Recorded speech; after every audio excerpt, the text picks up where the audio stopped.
Pernah nggak ada yang bilang, yang penting itu percaya diri dulu. Percaya diri itu penting untuk sebuah kesuksesan. Dan apakah memang seperti itu? Mari kita bahas. Percaya diri adalah sikap atau keyakinan terhadap kemampuan diri sendiri dalam menjalani sebuah hal. Sikap ini menjadi salah satu nilai hidup yang harus dimiliki oleh semua orang, karena dengan percaya diri, kita bisa menghilangkan rasa takut, rasa cemas, dan memaksimalkan potensi yang kita miliki. Dan yang paling penting, percaya diri ini bisa menimbulkan sebuah sikap optimisme. Percaya diri itu akan sangat bermanfaat jika percaya diri dilakukan dalam kadar yang pas. Saya ulangi, kadar yang pas. Tapi ketika kadar itu berlebihan, justru percaya diri ini justru menjadi tidak baik. Ketika kita melihat orang terlalu percaya diri, itu akan sangat menyebalkan. Begitu juga dengan orang, ketika melihat kita terlalu percaya diri, ya pasti kita akan sangat menyebalkan. Pernah sebel nggak dengan orang ketika kita makan di sebuah kafe, orang itu nyanyi, suaranya pas-pasan, ngambil nada tidak tahu, tetapi menyanyi bukan cuma satu lagu, bahkan sampai 3 lagu. Sangat menyebalkan. Atau pernah nggak ketemu dengan teman, dengan pedenya dia mengambil tanggung jawab suatu bidang, tapi ketika melaksanakan tanggung jawab tersebut justru berantakan. Padahal di awal seolah-olah dialah yang paling hebat. Jadi percaya diri itu bisa sangat merugikan. Orang yang percaya diri itu juga suka menguasai alias terlalu dominan. Mereka juga akan merasa telah bersikap baik dan benar ketika menghadapi suatu hal. Padahal kenyataannya mereka itu sering meremehkan sebuah pekerjaan. Bahkan tanpa sadar, sampai mungkin mereka bisa merendahkan orang lain. Jadi jangan heran kalau orang yang terlalu percaya diri itu justru bukan mendapatkan banyak teman, tapi mereka justru ditinggalkan oleh teman-teman mereka. Nah, rendah diri itu beda lagi. Rendah diri adalah di mana kondisi kita merasa lebih rendah secara kemampuan, fisik, kekayaan, atau sebagainya dibanding dengan orang lain. Perasaan minder tentu saja membuat kita dapat kehilangan percaya diri yang mungkin bisa dibilang ekstrim. Ada beberapa faktor yang bisa memunculkan sikap rendah diri tadi. Orang-orang yang rendah diri itu biasanya karena sebuah trauma di masa lalu. Trauma ini berkaitan dengan orang-orang terdekat dan keluarga. Kenapa?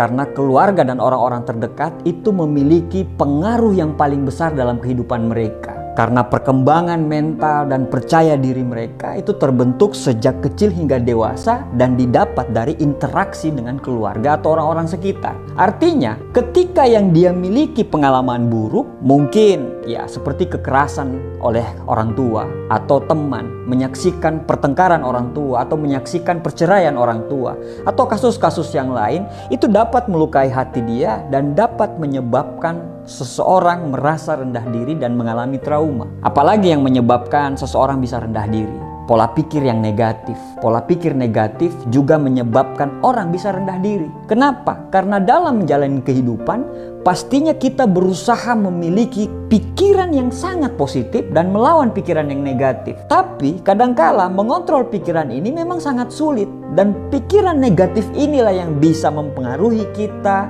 hingga kita kehilangan percaya diri dan kita merasa rendah diri. Dan yang paling sering menjadi penyebab orang merasa rendah diri adalah sebuah kegagalan. Kegagalan pasti terjadi bagi semua orang yang terus berusaha. Kegagalan itu bisa menjadi kekuatan untuk bangkit ketika orang tersebut mendapatkan support dan dukungan ketika dia terjatuh. Akan tetapi ketika dia gagal dan semua orang meninggalkan dia, menyalahkan dia, itu yang membuat dia menjadi rendah diri. Terus bagaimana dengan sadar diri? Kalau bagi saya, harusnya ini yang kita miliki sebelum kita menimbulkan percaya diri. Karena sadar diri adalah bentuk sebuah kedewasaan. Sadar diri berarti dia dengan sadar mengetahui apa emosi dia, apa kekuatan dia, kelemahan dia, kebutuhan dia, dan apa yang bisa mendorong dia. Dia tahu dia lemahnya di mana, dan dia tahu dia kelebihannya di mana. Dia tahu menempatkan diri pada saat diam,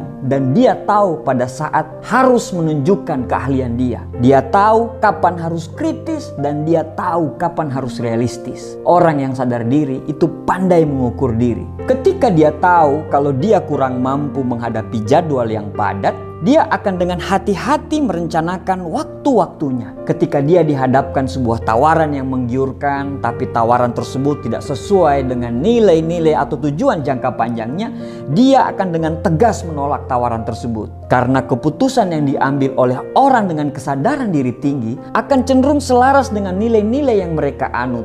Sehingga mereka bekerja pun dengan hati dan semangat mereka itu sangat tinggi. Mereka ini adalah orang-orang yang jujur mengakui kegagalan-kegagalan. Mereka ini menceritakan kegagalan kepada orang lain itu dengan tersenyum. Mereka sadar banget dengan kegagalan tersebut. Makanya mereka akan dengan nyaman untuk bercerita mengenai kelemahan-kelemahan mereka. Mereka gak suka melebih-lebihkan, apalagi untuk sesuatu yang mereka tidak punya. Dan yang pasti mereka juga akan nyaman bercerita tentang kelebihan-kelebihan mereka tanpa kelihatan sebagai orang sombong. Daniel Goleman dalam artikel What Makes a Leader di Harvard Business Review, dia pernah mengatakan bahwa salah satu unsur untuk menjadi seorang pemimpin yang kuat adalah memiliki kesadaran diri yang berujung pada rasa percaya diri sebagai seorang pemimpin. Jadi kalau kita mau sukses dalam kehidupan ini, apa dulu yang harus kita miliki? Apakah harus rendah diri dulu? Apakah percaya diri dulu? Atau sadar diri dulu? Atau yang mana yang harus dimiliki dan mana yang harus kita eliminasi? Untuk saat ini berarti yang harus kita eliminasi adalah rendah diri. Karena tidak ada kesuksesan dalam diri seorang yang rendah diri. Semua pasti sepakat itu. Jangan samakan rendah diri dengan rendah hati loh ya. Orang rendah hati ini orang yang memiliki semua, tapi dia memilih untuk tetap menjadi orang yang biasa-biasa saja. Berarti tinggal percaya diri dan sadar diri. Kalau saya berpendapat, orang yang percaya diri dengan takaran yang pas akan didapat ketika kita sudah sadar siapa diri kita. Artinya, sadar diri dulu, baru percaya diri. Ketika orang sadar diri, maka rasa percaya dirinya itu akan muncul di tempat yang semestinya. Kenapa sadar diri itu penting? Yang pertama, ketika percaya diri dibarengi dengan kesadaran, maka dia tidak akan pernah sombong. Karena dia sadar bahwa walaupun dia memiliki kelebihan-kelebihan, tapi kelebihannya itu tidak lebih baik daripada kelebihannya orang lain.